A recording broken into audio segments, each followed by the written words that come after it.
আমরা দেখেছি ভারত এবং দিল্লির প্রশাসন, দিল্লির শাসন বাংলাদেশিদের প্রতি একটা আগ্রাসী মনোভাব সবসময় পোষণ করে আসছে। আমরা দেখেছি 14 বছর বয়সের কিশোরী ফেলানীকে যার লাশ ঝুলেছিল কাঁটাতারে। আমরা গতকাল দেখেছি 28 বছর বয়সী মহিলা নাজমাকে, যাকে বেঙ্গালুরুতে ধর্ষণের পরে মাথা কতলে হত্যা করা হয়েছে।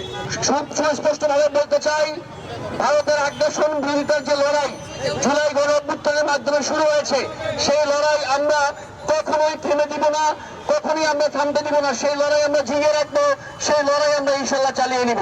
আসলে তারা কি আমাদের এই বোনকে বাংলাদেশে দর্শন করেছে? তারা কি চায় বাংলাদেশের মানুষ সারা জীবন তাদের পায়ে তুলে পড়ে থাকুক? আমরা তাদের এই ভারতীয় আগ্রাসন কখনোই মেনে নিব না।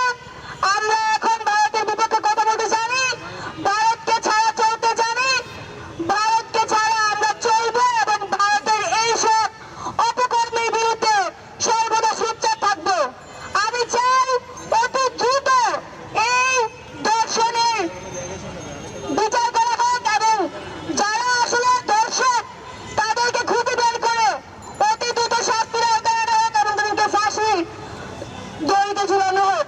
ভারতীয় আগ্রাসনবাদীরা যদি মনে করে ফ্যাসিস্টের আমলে জীবনে বাংলাদেশে অপসংস্কৃতি, অপদুর্নীতি সহ বিচারহীনতার যে কালচার ছিল সেটা এখনো রয়েছে, তাহলে তারা বিকাশ স্বর্গে রয়েছে। আমরা বৈষম্য বিরোধী ছাত্র আন্দোলন স্পষ্ট ভাষায় জানিয়ে দিতে চাই, ফ্যাসিস্টের দূষরদের মতো এই বাংলাদেশে কেউ আর মাথা ছাড়া দিয়ে উঠতে পারবে না। ভারতীয় আগ্রাসনবাদীরা যদি মনে করে ফেলানীর মতো হত্যা করার পরে আর কোনো বিচারে দেশে হবে না, তাহলে তারা বিকাশ স্বর্গে আছে। বাংলাদেশের জনতা প্রত্যেকটি আগ্রাসন রুখে দেওয়ার জন্য ঐক্যবদ্ধ আছে। এখন থেকে সকল রাজনৈতিক দল, ছাত্র জনতা ঐক্যবদ্ধ রয়েছে। কোন ফ্যাসিস্ট সহ কেউ ভারতের পাছাটা নিয়ে আর করবে না।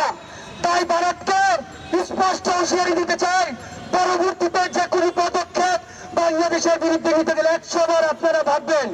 ভারতকে এই হুঁশিয়ারি আমরা বৈষম্য বিরোধীর পক্ষ দিতে চাই যে বাংলাদেশের বিপক্ষে কিছু করতে গেলে আপনারা আর ফ্যাসিস্টের মতো সুযোগ পাবেন না। তাই আমরা বাংলাদেশ থেকে বলতে চাই, দ্রুত সময়ে ও ধর্ষণ এবং হত্যার বিচার করেন, ফেলানী সহ যত ধরনের নৃশংস হত্যাকাণ্ড হচ্ছে সবগুলা বিচার করেন এবং বাংলাদেশের সাথে জনতার সাথে সুসম্পর্ক বজায় রাখেন। কোন ধরনের আধিপত্য বিস্তার করলে বাংলাদেশ বিন্দু পরিমাণ তা ছাড় দিবে না। নাজমাকে যেভাবে নির্মমভাবে ধর্ষণ করা হয় এবং এর পরবর্তীতে তাকে হত্যা করা হয়, এর তীব্র প্রতিবাদ করছি। আমরা চাই রাষ্ট্রীয়ভাবে এখন আর নতজন না দেখিয়ে বিচার যেন নিশ্চিত করা হয় এবং এর জন্য একটা জোরালো পদক্ষেপ যেন দেওয়া হয়। আমরা চাই আমাদের রাজনৈতিক দলগুলো এই বিষয় নিয়ে কথা বলুক। আমাদের আন্দোলনের খুব পরেই যখন নবিতা হত্যা হয়েছিল, আমাদের এই পার বাংলাদেশ ঠিকই উঠেছিল জেগে। তাহলে আমাদের বোন যখন মারা গেছে, এখন কি জন্য পার বাংলা আন্দোলনে নামছে না?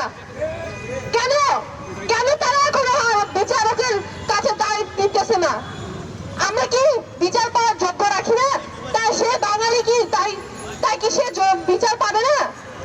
তা আমরা যদি তার বোনের জন্য নামতে পারি, তারা কেন আমাদের বোনের জন্য নামবে না?